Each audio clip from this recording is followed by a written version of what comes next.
Good evening, good evening, good evening. It is the first official Monday in the glorious month of October, and I'm glad to be here tonight to share with you an awesome book with an awesome author.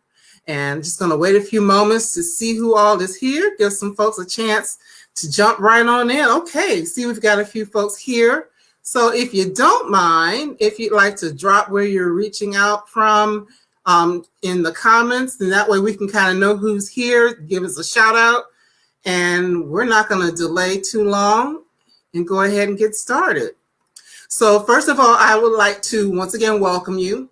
My name is Marcy Thomas. I am the founder of Brown Girl Collective and also the BGC Book Club, which started back in April of this year.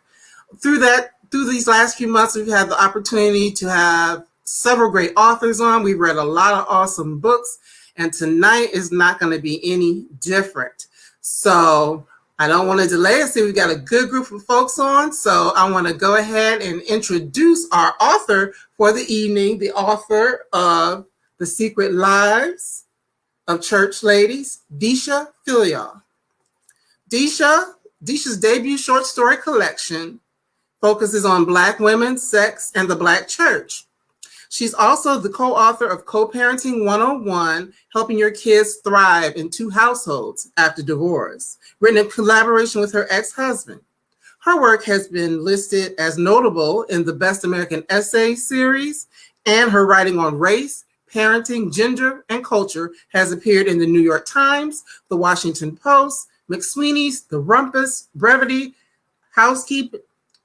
Housekeeping, Apology Journal, Catapult, Harvard Review, ESPN's The Undefeated, The Baltimore Review, and more. She is currently a Cambilio Fiction Fellow and a past Pushcart Prize nominee for essay writing in full-grown people.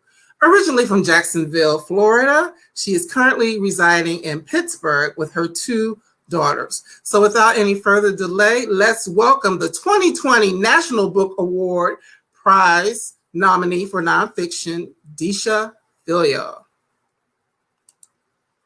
Hey, Marcy.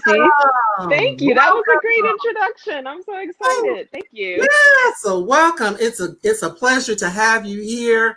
We had a chance to chat a few minutes before, and I know I reached out to you before the book was even published. That's right. I appreciate that. Yes.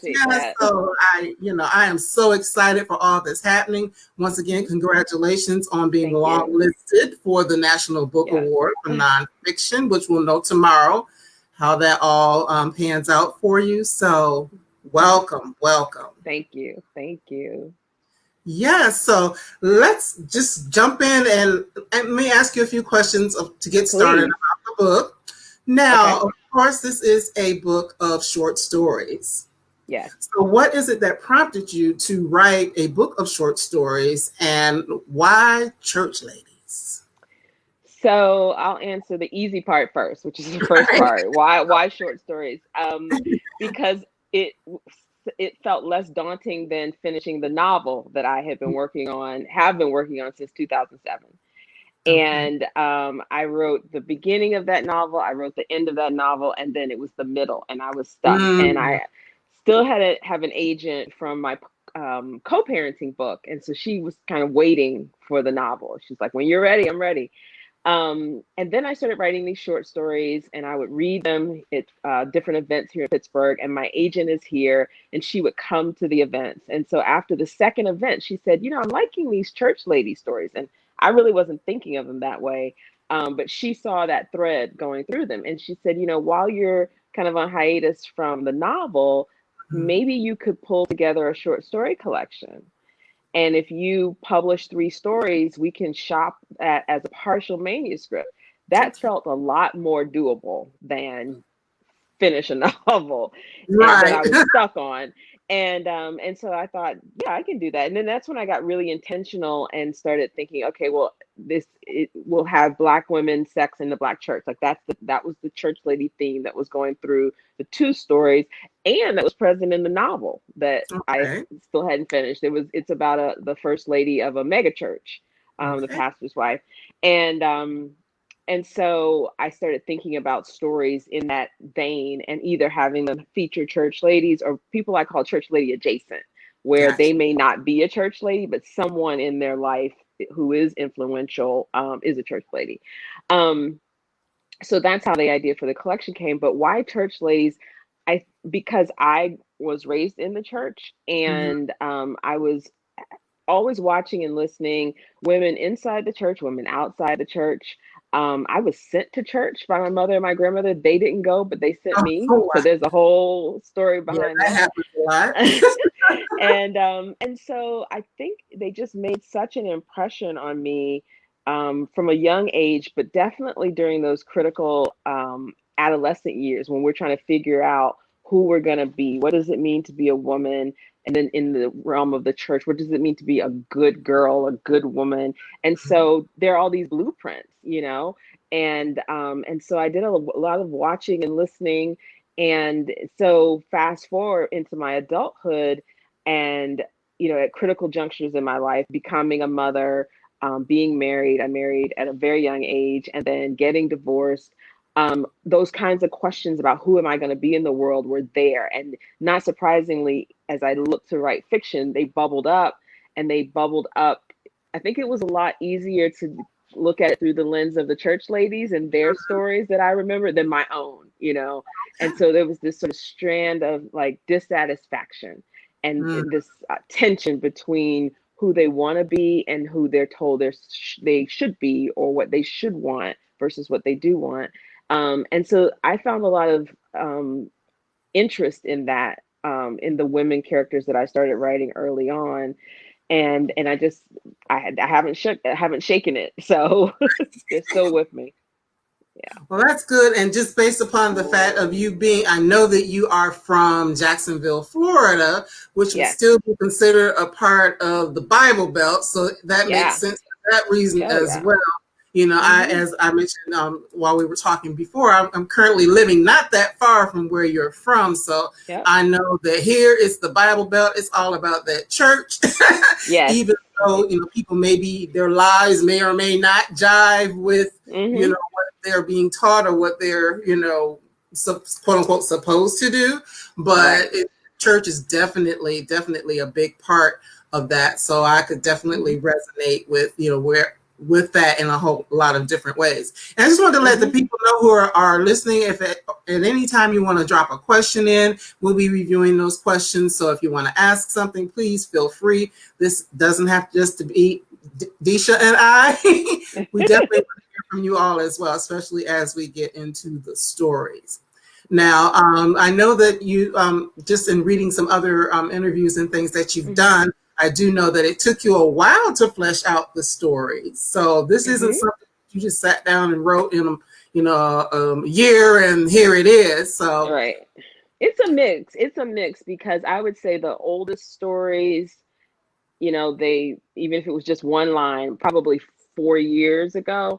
And mhm. then there were some stories that I wrote last year once I had sold the collection and I had to finish it because I sold again that partial collection. And so about half the stories were written before I got a book deal. And then once I got a book deal, I needed to finish the collection, and they wanted my book to be the lead book for their fall Oh, 2020. So it was like, can you quickly write it so oh that we wow. can like get the, so it was a little faster. I mean, it was a lot faster than my co-parenting book, which that book sold in 2011 and didn't come out till 2013. And so Hmm. this was a whole expedited thing. So the collection is a mix of stories that I worked on for years and others that, I worked on for weeks. So it just, there was a range there, but that taught me something that, I can write quickly. It doesn't have to take that long. Whereas this novel at this point is taking 13 years. Oh So, wow. Well, we look forward to seeing things that. come when they come. Right, exactly. Whenever the muse strikes, whenever the Yeah. inspiration strikes, definitely. Yeah. So, well, without any further delay, because we're going to talk Mhm. about a lot of different things, I reached out to the women within the BGC book club and asked them, which stories or, they would definitely like to talk about. And there are a few, but the one that both myself and a lot of the other ladies were interested in was the one called Peach Cobbler. So if you don't mind, if you'd like to share a little bit of that, and then we can get into the discussion. So like a lot of the stories in this collection, it started with a line. And I wish I could remember where that came from, but the line about my mother made a peach cobbler so good it made God himself cheat on his wife. And so when you put a line out like that, then it becomes, I think of it like a math problem, like I got to solve backwards. Right. Okay, so clearly this little girl thinks that the pastor is God. Like I knew that part going in. But how, what's going on with her mom and the pastor, and then how does it impact her? And so then I started going from there. And then it became, how far and deep do I want to go? In the first version of the story, Olivia and Trevor, it ends with them as adults. Like that's how far I went. And then it wasn't working. There were things that I loved about that, but I have friends who read, and the feedback I got, nobody liked them at the end, connecting at the end. So I just dialed it back. And I was like, what if it ended sooner? What if it ended with when, she basically gets her heart broken, by Trevor, but then also she eventually has a come to Jesus with her mother, and so that's where I decided to end it. So it was a lot of kind of trial and error and like telling myself the story. Like I had to find out who Olivia was, and how is she going to navigate this secret that she had? She's keeping other people's secrets. Right. And so, and then something that, that was a nice, some growth for me as a writer, because I do something I think a lot of writers do. Sometimes we want to protect our characters, and we're being a little precious, but when you do that and you sort of douse the tension and the conflict, that's boring. Like nobody wants to read that. And so if it was just that she had this secret, I don't think the story would work as well, but it was to thrust her into the relationship with Miss Marilyn and Trevor. And, now she's keeping a secret and she has to go look at these people every week.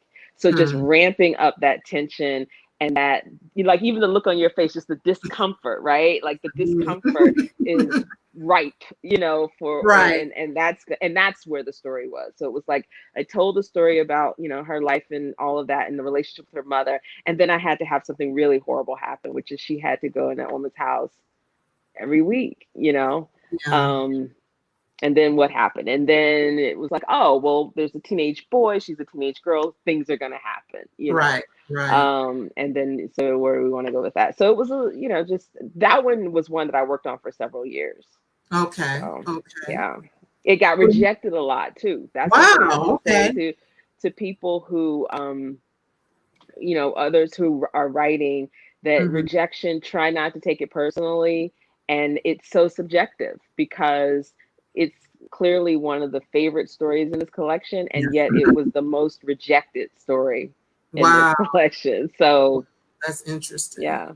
Well, do you mind sharing a little bit for those who may not have had a chance to finish or haven't read yet, just so they can get a little taste of what it's about? And I'm going to leave you on the screen alone so they can look at you while you read. All right, I'm going to read the first 2 paragraphs of Peach Cobbler. All right. My mother's peach cobbler was so good, it made God himself cheat on his wife. When I was 5, I hovered around my mother in the kitchen watching, close enough to memorize all the ingredients and steps by the time I was 6, but not too close to make her yell at me for being in the way, and not close enough for me to see the exact measurements she used. She never wrote the recipe down. Without having to be told, I learned not to ask questions about that cobbler or about God. I learned not to say anything at all about him hunching over our kitchen table every Monday, eating plate after plate of peach cobbler, and then disappearing into the bedroom I shared with my mother. I became a silent student of my mother and her cobbler making ways. Even when I was older and no longer believed that God and Reverend Troy Neely were one and the same, I still longed to perfect the sweetness and textures of my mother's cobbler.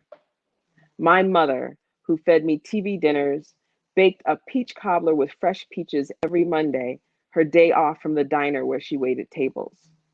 She always said Sunday was her Saturday and Monday was her Sunday. What I knew was that none of her days were for me. Thank you. Thanks so much for sharing that. Someone just said here, sounds like a must read. It definitely is, Thank you, Cheryl. Carol. And for those who are joining late, we are talking about, make sure you can see that, The Secret Lives of Church Ladies. That's the name of the book. So get into it. Yes. But one of the things that I really loved about that, or liked about the way that story was told, is just the truth that I found in it. The fact that, I mean, well, there were reasons. You have to read it to find out why, but there are reasons why the daughter thought that his name was God. Okay, I had fun writing that. I did. The reasons why she thought that he was God, but the reality of it is that there are situations where people are in churches, and they do treat the pastor or put the pastor on such a pedestal that they look at him as being God. So I just found that quite, it's true. I mean, even though she had a specific reason why she felt that way, that is true. I've been in church situations where sometimes I'd have to ask, okay, like, oh, who are you worshiping? Are you worshiping the pastor? Exactly. Are you worshiping the Lord? So I definitely resonate with that. So,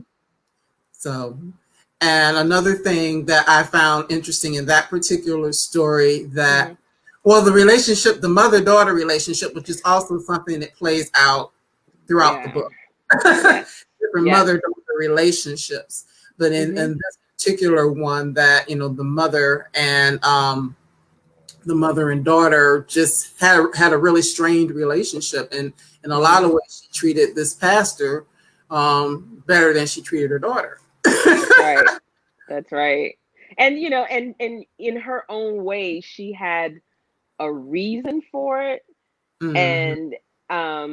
And I, and that was something that I had to kind of play with, because what I didn't want is for there not to be any saints or devils in any of these stories. Even the pastor, we know he has a moment where he's a halfway decent human being, and advocates for the girl, for Olivia.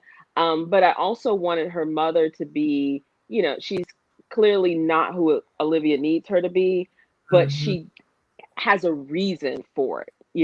It's not how I would parent, not how you would parent, but she does have a reason, which I hope help people to be empathetic to her. Like, well, how was she mothered? This is what she thinks it means to mother this child, and that she treats this child this way. How was she treated? Doesn't excuse it or anything like that, but I just wanted that complication to be there, because our mothers are contradictions. Our mothers, are human. They are flawed. And Black mothers in particular, like, we're under such a microscope. And so I didn't want to present characters who weren't real, Yeah. Well, I can definitely say, for myself, and please, as I said, if you're watching, please, if you have a comment, if you've read it, please share, because Deesha wants to get your feedback, and I want to know what you have to say as well. But one of the things that really I enjoyed about reading the book is that I could see the humanity in the character. In all of the characters, really, even in situations where, as you said, they're not doing the things that I would do. Their lifestyles may be a little different from mine, but still, I could see the humanity. And with me being able to see their humanity, I can have a level of understanding, even if I don't necessarily like it. There's having a level of understanding. Now, I do have a question about that, because, of course, you said that you, people are doing things different from what you would do. How, as a writer, how was that for you to be able to write characters who are different from yourself, yet humanize them in that process? Yeah. That's part of that growth that I talked about, in that throughout these stories, and it got easier as time went on. But in a lot of my writing, that's just like one of my stumbling blocks is, you know, putting them in situations, either having things done to them that aren't great, or they do something that's not great, something I wouldn't do. But that's what's interesting. That's the conflict. That's the tension. That's where the surprises are. And so I have to always remind myself to go there, you know? And so it was, in many ways, it was kind of fun writing characters that did things that I wouldn't do. I think about Jael, who is a teenage character, and I think she's one of the bravest characters, if not the bravest, in the book. And she is what so many of us have been as teenage girls, where we were vulnerable and we were preyed on, and preyed with the E, by, you know, predators, and we felt helpless, we felt afraid, we felt, you know, that we couldn't, you know, we were unable to protect ourselves. But I wanted to put her in a situation where she was able to fight back.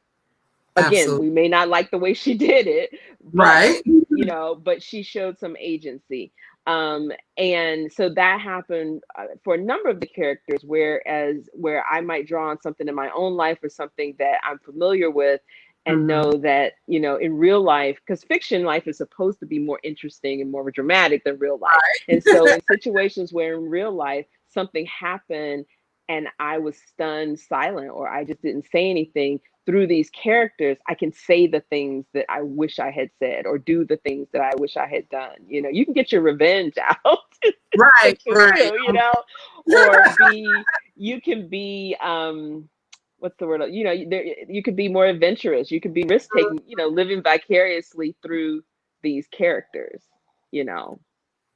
Well, one of our commenters said that she was concerned when Olivia started developing as a woman. Thank you for not letting her be abused by God. I was really worried. Yes, and that was something, because, you know, she wanted to make the peach cobbler, and she wanted, you know, the pastor to like her peach cobbler, like he enjoyed her mom. So I agree. You know, when you're reading, you're like, oh, which way is this going? It's something, you know. Yeah. So, and that's that tension, you know, and that's what you want. And I appreciate you, the comment, because never crossed my mind. And that's, again, that the thing about human beings, right? Here's this man doing something that we know is morally wrong, but in my mind, when I thought of him as a character, it's not like I ever said, oh, he would never abuse Olivia. But now that you mention it, you know, I can't see him, like, again, these are some flaws he has. That would not be one. You know, you just kind of get to know the character, and it just goes to show, like, and that's the thing, like, he shouldn't abuse anybody, right? He doesn't get a cookie for not being an abuser, but you know, at least that was not part of his flaw. But sorry, my light is having issues. But what that speaks to is the vulnerability of girls. Right? That immediately her mother introduces this figure into their lives, and you have to wonder what's the risk to this child, you know? And so, you know, and she certainly wasn't protecting her from their mess, you know, and would she protect her in this kind of circumstance? And we know from ourselves, or our own mothers, daughters, grandmothers, and sisters, you know, how often we're not protected. And that's so, you know, yeah. And oftentimes when you do speak your truth, people want to deny it, or you know, or don't want to believe you. We have a couple other comments. Janice, characters were depicted and described so well they seemed real. Yes, absolutely, absolutely. I could relate, you know, to several of the characters for that reason. We have another comment. I don't know if it's all. Oh, it does fit. The first sentence was so dynamic, I almost allowed myself to be offended and not read the story. Captivation made me read to get clarification. Thanks for affirming the relationship, who God was. Absolutely. Yeah. Absolutely. Tried to see that first paragraph, first paragraph through the child's eyes. You know, Mm-hmm. for Olivia, until she kind of figured it out later, for a while there, she thought God was coming to her house every Monday. You Mm-hmm. know, that's how she saw it. And for me as a child, what I took the things that I heard in church and read in the Bible, and I literally thought that God was in the clouds. And so I would look at Mm-hmm. the clouds, and I would always like try and imagine, and like, was he a white man with a beard because of the like, we're so literal, you know, as Right. children. Right. um but I think, you know, that notion of who God is, I mean, that's a question that children are figuring out. That's a question that as adults, you know, that, you know, stays with us. And so I think starting with her confusion there really brought us, you know, it brings you closer to the character. Like immediately you're in her, you're in her world, and we're all children again. We're all 6 years old Right. again, you know. Right. Right. Well, thank you for sharing your insights, and for Mhm. all of you who are commenting, thank you for your participation. We do Yeah. appreciate that. Now, I want to move into one of the other stories. For those who Okay. haven't read, it's a total of 9. So we won't get to all of them. So I'm picking a few. Plus, if you haven't read, we want to give you something to look forward to in reading Yes. the other stories.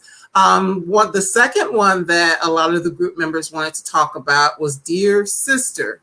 Yes. And from another interview that I listened to Hmm. you do, there is a personal connection to that Yes. story. Tell us a little bit about that.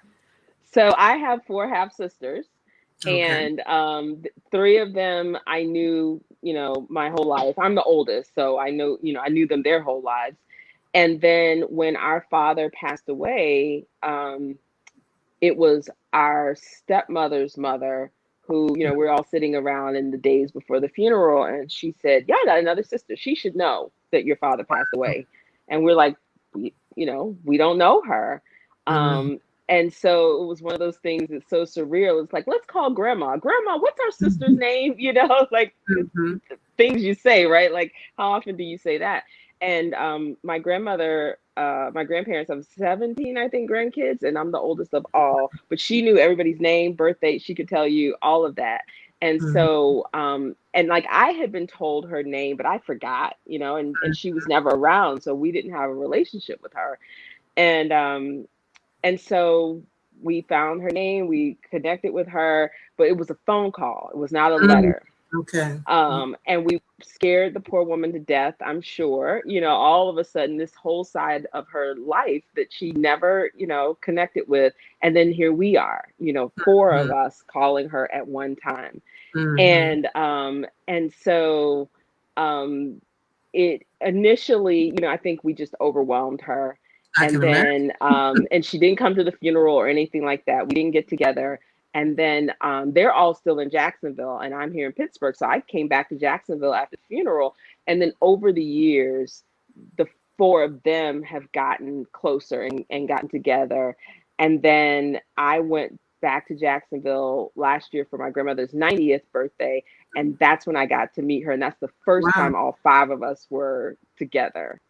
And so that was really special. Wow, wow. So Yeah. there is a little bit of your story within the stories.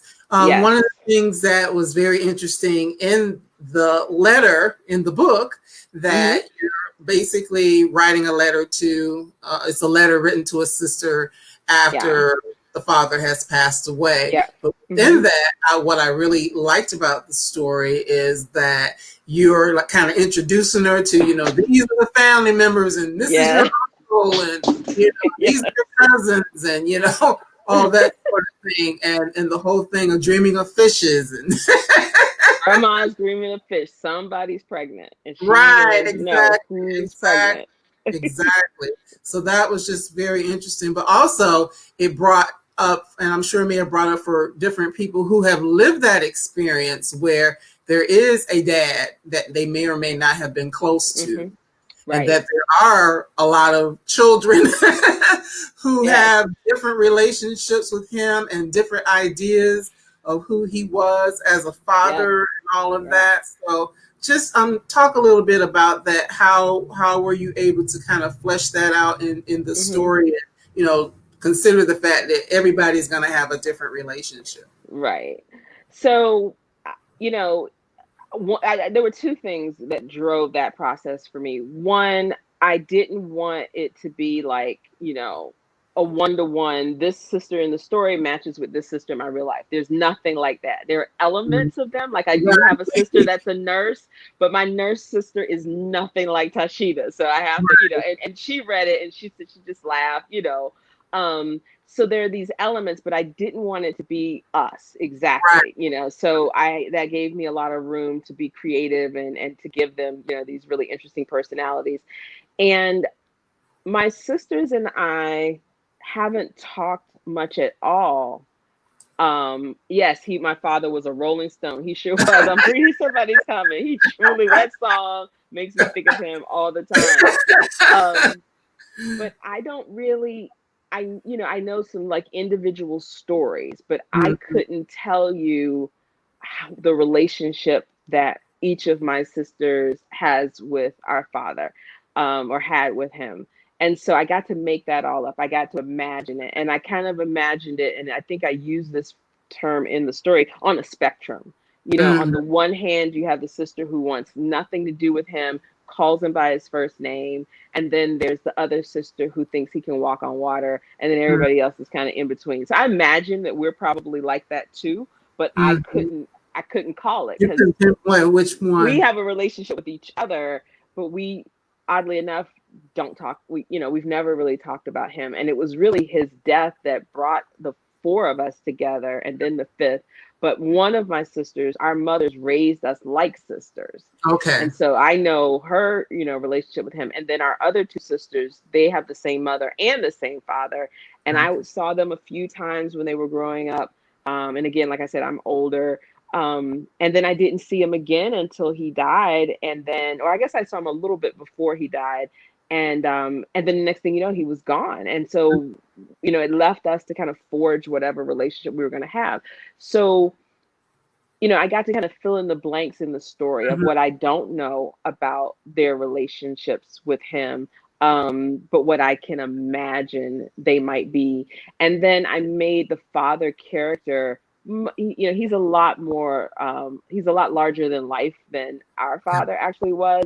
And, there was a humor there. And then, he has this relationship with his brother that we hear about that was fun to write and imagine. I don't know the intimacies of the relationships that my father had with either of his brothers. So I got to imagine that for these characters. And my grandmother had, and grandparents have 6 kids. And so, I borrowed that idea that, they had a lot of kids and things like that. But the relationships between the characters I got to create, and that was fun. And one of the things that I did definitely enjoyed is the fact that in the story that of the 4 sisters that already knew each other, that there was a bond, that there was a relationship, that they did get a chance to grow up together, because we know that oftentimes when you have a little family here and a little family here and a little family there can be a lot of conflict and jealousy and, issues between and amongst, exactly. They may not always like each other. They may not always get along, because one, they had one experience and the other had a different experience. Exactly. So that was one of the things that I personally really enjoyed about the story, that it showed that even when there are these differences, that there's still something that connects everyone and allows them to continue to have a relationship with one another. Right. And even when they don't get along or agree, they're still there. Right. They're still there. They fight. They go back to their corners. Everybody has their role. Then they come back again, and so that's family. That's family. That's family. And I thought, that was really great, really positive to see that. If anyone has any questions or comments about that particular story, please, drop them in the comments. And actually, well, I'm gonna go ahead and put up your information. I did see someone at our has already said that they have bought the book, so that's a good thing. Thank you. Thank you. But I'm gonna run your information as well, so people can know how to get in touch with you. Or I make it easy. It's just my name everywhere. That was super duper easy. And I was pulling all of that together. So that's great. So, well, before we get into the next story, is there a particular reason why you settled on 9, or that's just what you had, or was it something that? It came down to word count. And so I had 5 stories already done. And then I needed to, and I don't remember how many words that was, but I needed to get to, I think maybe it was 35,000 words. For some reason, that number stayed in my head. And I just started writing stories. I mean, it's not like I started fresh. I had certain stories that were in various stages of being done. And I probably had 24 stories that I could choose from. Sometimes it was 10 pages, sometimes it was 2 lines. So when I say story, I'm using that loosely. So 24 possibilities. And then I would just, pick from that and sort of see what I thought would make a nice addition to the collection, write, check the word count. I got to keep going. And so when I got to that 4th one, I hit my 35,000 words, and that's how I knew that I was done. Gotcha. Yeah. Well, we do have a couple of comments. Okay. I hope it all fits. Okay, I definitely saw the humanity in the characters. The letters seemed to ramble, and I sensed Jackie may be overwhelmed.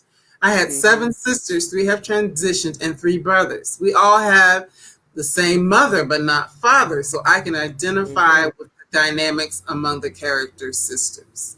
Yes. Yeah. So, it's interesting because Jackie was probably overwhelmed the same way we overwhelmed our sister on the telephone. It's a lot, and who knows like how she had compartmentalized her life and made peace with that, like, not knowing that side of the family. And then all of a sudden you have not 1, but 4 people saying all this. And even the sister who's writing, she's saying all this stuff, and she's like, but no, don't be scared. We're really, you really do want to know us. We're really good people, even though if I'm Jackie, I'm sitting there like, really?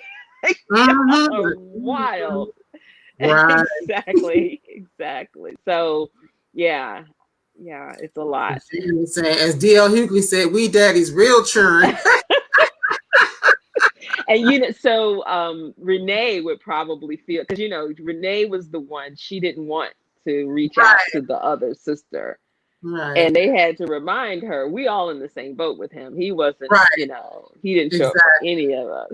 So yeah, so it's not like there's $1 million and now you have to split it 5 ways. Right, exactly. So Jan is saying she couldn't relate because one sis was saying biological parents. Yeah, but even in that case, it doesn't mean you're always going to get along. So it's just everyone winds up being their own individual. Someone else is saying that they're excited hearing the little nuggets. Yes, that's what we want to give you, little nuggets, because we want you to read it if you haven't already done it. Well, thank you. So one of the next stories that I wanted to just talk about, well, actually, I'm going to flip this a little bit because you already mentioned her. I don't want to say the name wrong. Jael, yeah. Yes, that was a very, very interesting story. One of the things that I like about that particular story is that, if I remember correctly, it's the only story in the book where you actually were telling 2 people were telling the story at the same time. If I'm remembering correctly, you have the young teenage girl who's talking about her life and her experiences. But then you also have her grandmother who's being nosy reading her diary.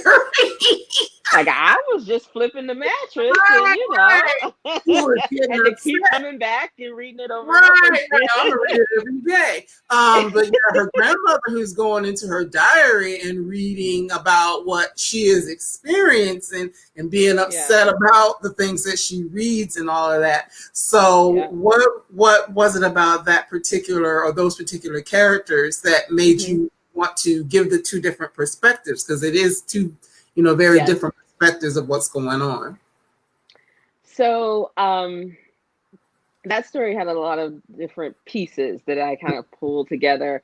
I don't remember where I read the story of Jael a few years ago, but I was fascinated. And so for anybody who doesn't know, she was, her husband was high ranking in the Israeli army. And, Israel had many, many enemies. And one of the enemy armies had a general who was tired from battle. He came to her door and asked for water. So he steps literally into the enemy's house and asks for water. She does him one better. She gives him cream, which makes him have the itis. So, he had to lay down and go to sleep.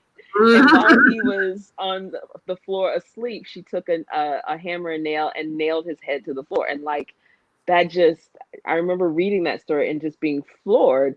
And, when people talk about how the Bible has some really gory stories in it, this is one. And it's actually a song. It's the song of Deborah. She sings about this. And so I just held on to that.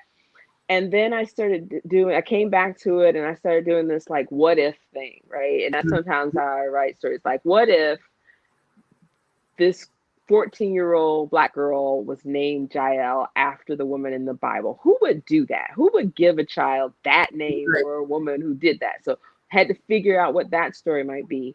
And then, because I thought, well, if she is, named after this woman who killed somebody, what if she was the bad seed? Do you remember that movie? That was one of my mother's favorite movies, called Bad Seed. And there was this little girl named Rhoda, and she was something else. And and they made it like she was just evil incarnate, and it flows in the bloodline and it skips a generation. So her poor mother, and Rhoda was going around killing people, and her mother was like, I don't know what's going on.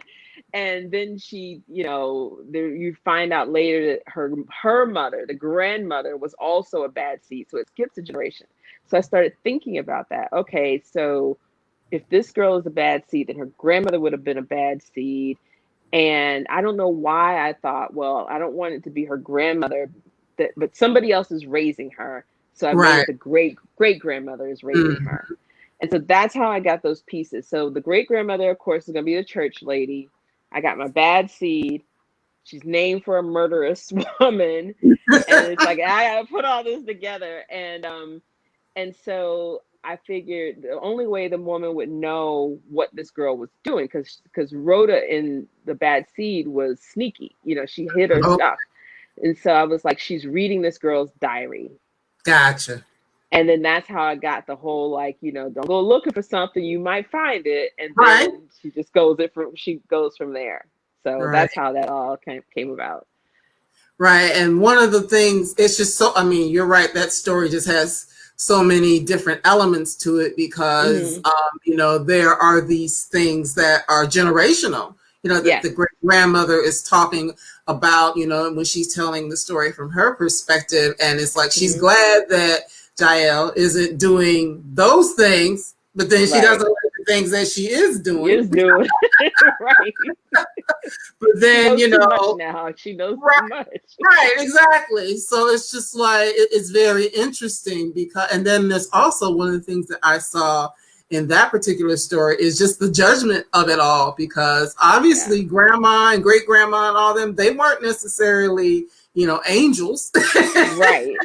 Exactly. In their lifetime, because there's a lot of things of children and children being born at a young age, but not really much about the men in the lives and things like that. So, I understand that sometimes, grandmothers or mothers or whatever may try to, what is it they say? They love their sons, but they raise their daughters. Yeah. try to raise their daughters to sometimes not make the same mistakes that they made, but then they may not be happy with choices that the daughters are making. So I mean, there's just a lot with that. Right. And you have a choice. Like if you know that you have things that you struggled with and you had your own past, you can either do what some of these characters do. And even Olivia's mother in Peach Cobbler, like, I don't want you to go through life, this way. So I'm going to be hard on you, or I'm going to be distant. I'm going to be whatever. As opposed to, I know what it's like, so let me show you some grace. Right. Which is what what we really need, but that's not always what happens, Right. I think that a lot of times the fears of those who are raising us get cast upon us, and in some ways it stifles us. Or they can attempt to stifle us because it's like, well, I'm afraid for you. I'm like, well, I gotta live just like you lived. I have to, I need to have the opportunity to live and experience, and bump my knees, stub my toes. It's just a part of the growth process. And sometimes even in doing that, it doesn't mean that my outcome is going to be the same as what yours was. I'm a different person. So I mean, I think that was a good thread. Someone else was saying about the book as a whole. Every woman needs this book. Every Black woman deserves it. I would agree. Thank you. I would agree. Now, one thing, because this is called The Secret Lives of Church Ladies. For those who don't know, sometimes people they're not sure. What type of response did you expect? Because the title is what the title is. Yes. But these are some hot, feisty, sexy, getting it in. That's a phrase that's been used, yes. Right, women, which is oftentimes, well, not oftentimes, this is what we are taught not to be when we are in church. So this is showing that the reality of what really is happening, what's being done versus what might be, being taught or being shown in certain environments. So how thus far, how has some of the feedback been as far as that's concerned? I think it's sort of like self-selecting. Like if anybody is not happy with the book, they haven't told me yet, Right. But I have been surprised, especially around the response from older Black women. And that was tough for me because, I was going to write the book I was going to write. And, I couldn't worry about it. But I was curious, what their reception would be. And I am from the South, and it's all about respect your elders. And there's certain people who can start talking to me, and I'm 12 years old again. It doesn't matter. I got a book, kids, none of that. It's like, they're your elders. So there's that kind of dynamic where I kind of braced myself a little bit. And my mother passed in 2005. And so, it's not so much like, oh, what is she going to think because she's not here? But my mother's best friends are still in my life, and they read the book and they liked the book. And then my youngest uncle this is years ago, when I was like 5 or 6, he had a girlfriend. And she's still my Facebook friend. So she's in her, goodness, let's see, she would be in her 60s now. And she's got grandkids of her own. And she wanted a copy of the book. So I signed it and I sent her a copy. And I'm like, oh my gosh, she's known me since I was like 5 years old. And she wrote back, and it was just the sweetest note, and she loved it. And I was like, okay, and even though I've written this book that shatters this mythology around who church ladies are, or who Black women are when it comes to sex and religion and things like that. Even I had my biases from older Black women and what they would be open to. And I've had women tell me, my mom saw that book on my nightstand and she took it and she won't give it back, And so, older women are reading it. Or I had a book blogger say, oh, my grandmother's turning 80. Would you send her a copy? And I was like, of course. And I, signed it and sent it. And Miss Margaret sent me a card back, and it was the nicest card, and she loved the book. She's 80 years old. So that was a lesson for me, that not to judge, and how Right. people are going to respond, because if the stories in my book have any truth in them, that lots of women can relate. They've been those women, if whether it was a lifetime or a moment, they've been in those situations. Right. One of commenter just said 60 is the new 40. That's true. Right. And I think we forget. Right. And my mother is 75, and she read the book. I told you before we started that when she read the first story, she's like, "Woo, that's kind of hot." And I looked at read it, I'm like, okay, okay, I guess. I guess it's the lens at which Yes. you look at things through. And and that is something else. One of the things, what I also enjoy about the book is that you do tell stories, or your stories incorporate women of different age groups. Yeah. Because the reality of it is, there are women of all different ages, and many times our approach to life, or the way that we see a thing or process a thing, is based upon our stage in life. So I really enjoyed that. And I was raised by my mother and my grandmother. Okay. And so my grandmother is all up and through that book. Her voice, her, there's a part in Snowfall that there's talking about the mothers and the grandmothers, and it says something about her one gold tooth, and you wondered who she had been. My grandmother had this gold tooth, and I as I got older, I was like, other grandmas don't have gold teeth. Right? She had the one. And so, it was always a reminder to me that there was a whole life that she had that I knew nothing about, Absolutely. So. And I'm glad you mentioned Snowfall, because that was actually the other story. Okay. that we wanted to talk about, and we're getting close to time, so we can finish up with that one, and then share a few other things before we finish out the evening. But in that story, I could relate for several reasons, because just the whole thing of Snowfall. I am originally from Cleveland, Ohio, living in the South now, but just the thing, I had like heart palpitations and stuff thinking about snow and storms and it's too much. And falling, and dealing with all of that when it's something that you may or may not be accustomed to. So that in and of itself.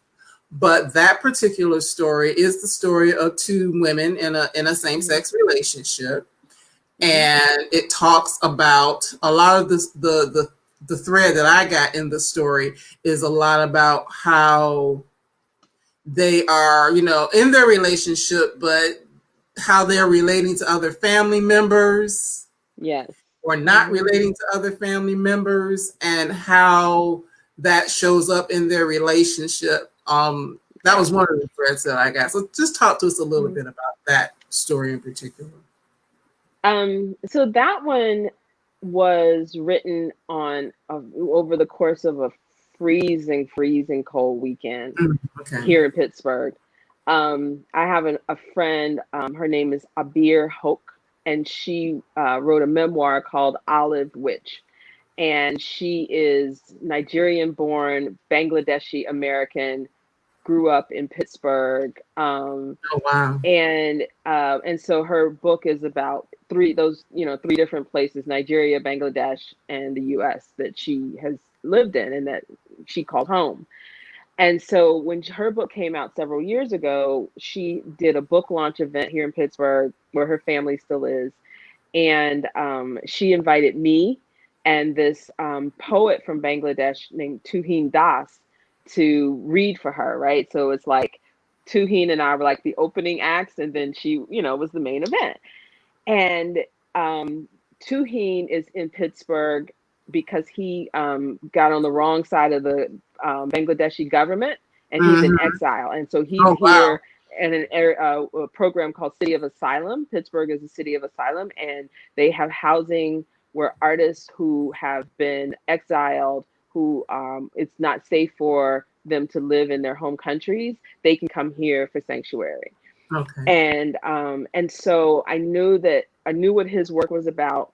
I knew that Abir's work was about home and place, and Mm-hmm. Tuheen's work was about displacement, and all I got are these church lady stories, right? And I'm like, Right. I gotta write something that's somewhere in that theme of home and Right. displacement. Mm-hmm. And it was really cold that weekend, and I was like, I'm displaced. I'm displaced from the south to Right. this like From Jacksonville. horrible, Right. horrible, cold place. And I've been here since 1997, but I still hate the cold. I'm not used to it. I don't like winter, and it was bitter cold. And that's how that first line came. Black women were not meant to shovel snow, because that I hate it, hate everything I about it. agree. And I'm from the North. I agree. And so initially, when I was like, okay, so who are these Black women, and they got to shovel the snow? They were just two women. And then I'm writing, and the tension has to come. So there's some tension, and I realized, oh, they're in a relationship. Mm-hmm. And then I was like, okay, so we're gonna go. This is what we're doing. And then, but in the first version of it, they were both outside clearing off the car. And as I mentioned, like sometimes I don't do myself any favors, and I take away all the drama, right? Right. So what if one of them is still upstairs sleeping, and the other Mm-hmm. one is downstairs, and she's got to clean out the car, and so there's the tension right there. Right. And then I was like, so, but what's that about? It's not Right. about why is she sleeping in? What is she Right. trying to avoid? Why isn't she helping? Why isn't she helping? What is it that she's dealing with that has her acting that way? And her partner is like, we just got to get this done. Just Right. matter of fact, she's just making it work. And she's at home. This is home. She's she's adapting. Whereas one's still sleeping, she's not Right. feeling it.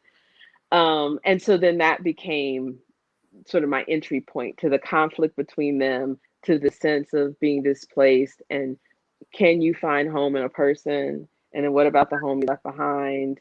Those kinds of questions.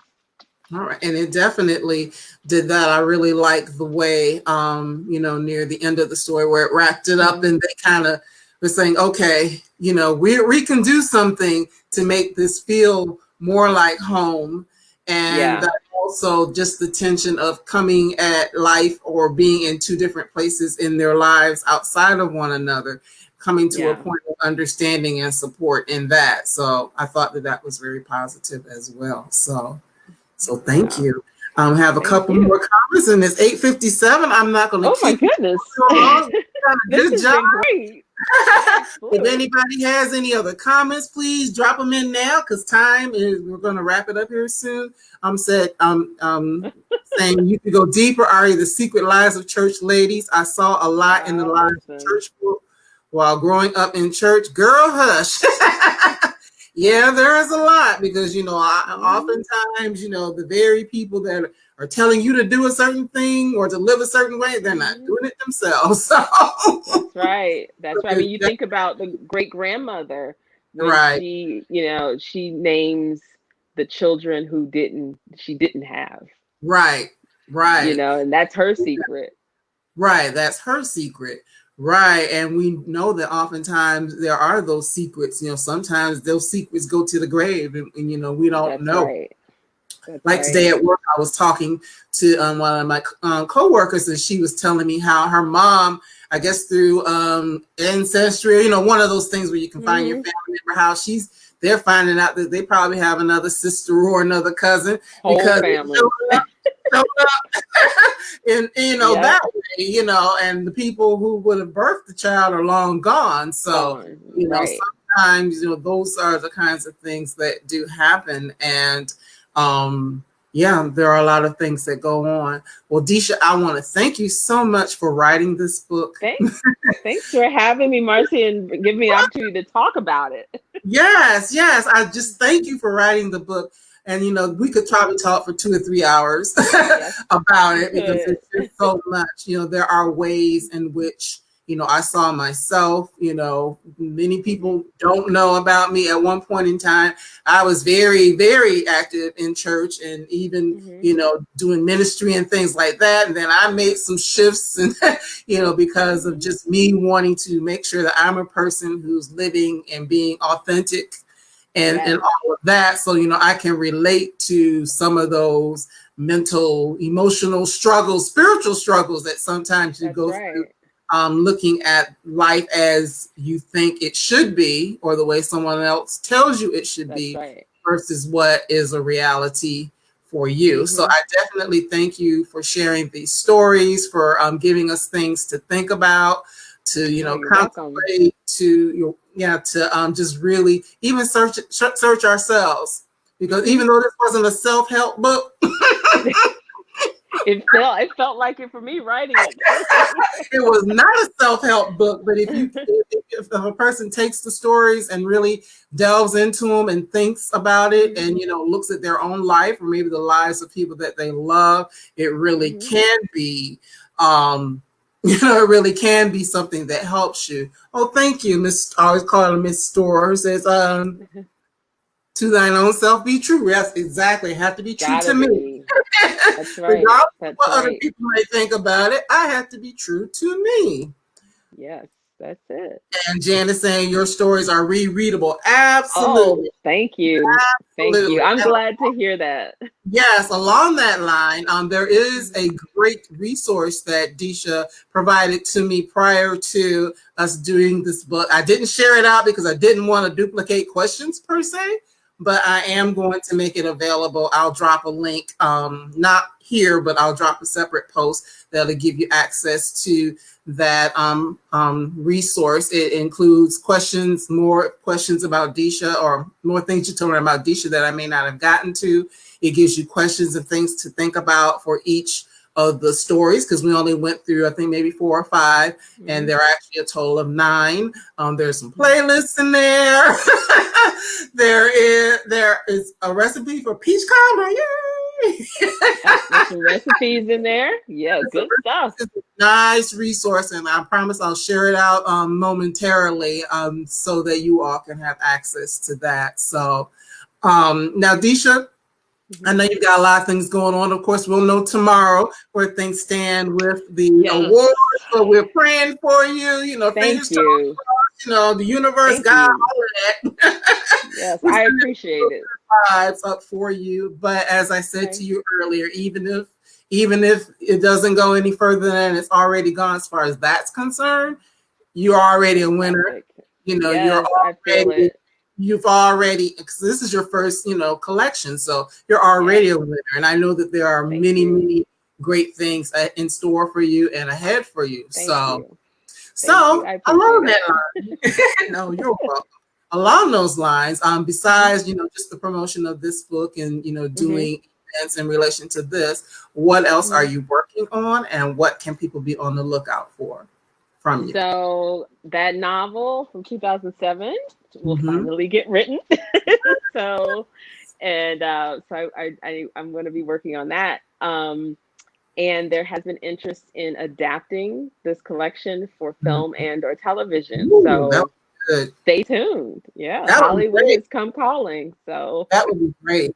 It really would. Yeah. I would love to see something like that, because there, whether it's short term or something that longer term, that would be great, because one of the things about each one of the stories, I think there could be more. So right. So that would be great. That's what I'm hoping. So stay tuned for something good coming in other forms. This is not the last you've seen of the church ladies. So. Yay! We want to see more. Well, one of the things that I always do at the end is trying to pull up my right information here. Oh, all of her social and everything is streaming at the bottom. I did that so you can make sure that you follow along and know what Deesha has going on. Since it's all pretty much the same, you can like her, follow her, keep up with everything that she's got going on. So before we go, what I do want to do is have you save the date for our next book, which is going to be on November the 2nd. It will be another Monday. And our November book selection is Here When No One Is Watching. Yes. By Alyssa Cole. Yes, I know that she writes a lot of romance, but this is not a romance novel. This is actually a thriller. Some of the things that I haven't read it yet, but some of the things that I've seen says it's when Rear Window meets Get Out. Okay. So, yes, it's this gripping thriller from a critically acclaimed and New York Times notable author in which the gentrification of a Brooklyn neighborhood takes on a sinister new meaning. So, this is our book for next month for November the 2nd. So, go ahead. I have something that I'll drop that'll give you all the details of when we're going to meet. But for those of you who are normally here and follow, you do know that I always give away a copy. So right now, drop in the comments, and you can do it as well, Deesha, a number between 1 and 64. Okay. And I am going to pull one for someone to win our next book. So I'm waiting to see those numbers in the comments. Let me grab yours, Deesha, so I know. Okay. Okay, I got you, Deesha. All right. Okay, let me jot that down. And let me see. Looking for those numbers. So when no one is watching, okay. Keep on dropping. All right, I'll give it like 30 more seconds. Make sure everybody's in there. If you'd like to win a copy. And whoever the winner is, please, you can send me your information in Messenger on Facebook, either through the BGC Book Club, or you can do it through just Messenger on Facebook. So. All right, let me see. I think we've pretty much got it. All right, I'm going to go ahead and pull. The person that either gets it, lost you, Deesha. The person who either gets it directly or closest to will be the winner. All right, let's see. Okay, I pulled 52. And just looking, that looks like Cheryl Denise Bird. Cheryl Denise Bird. All right, congratulations, Cheryl. You won a copy when no one is watching. Our next book that we'll be reading and doing that on November the 2nd. So congratulations, Cheryl. Woo! Send me your information so I can get the book out to you as soon as possible. And so really that's it for tonight. We lost Deesha there at the end, but I'm really glad that we had the opportunity to talk to her, and let's, send up all, yeah, that's you, Cheryl. That's me. Okay, I think she's back. Are you back? Okay. I tried to close the chat and I closed out everything. Close everything. Well, good to see your beautiful face again. Thank you. I see Cheryl won. Yes, Cheryl won. So congratulations, Cheryl. So please, everyone, just continue to follow for the things that are coming up. With the book club, we are going to pretty much be running books every month. Sometimes I'll be able to have the authors on. Sometimes, struggling conflicts and I can't, but try to get the authors as much as possible so we can, have a wonderful conversation like we had with Miss Deesha. Thank you. This was so much fun. So glad that you were able to be here. Appreciate you and everyone else.